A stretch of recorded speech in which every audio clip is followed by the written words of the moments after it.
Absolute power corrupts absolutely. Our whole political system is designed. Okay, John, why don't we have you make A rogue operation. It was not random.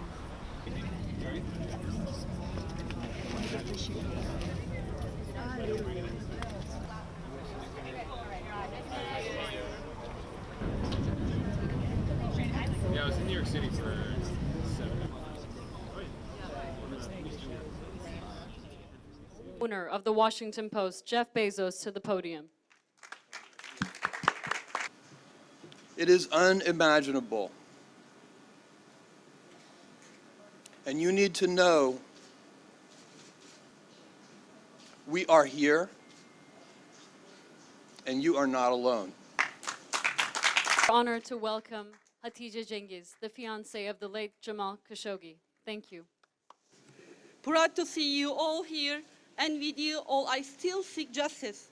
I want to know what happened to his body. I want his friends to be released from jails. I want that those in power are held accountable for their actions.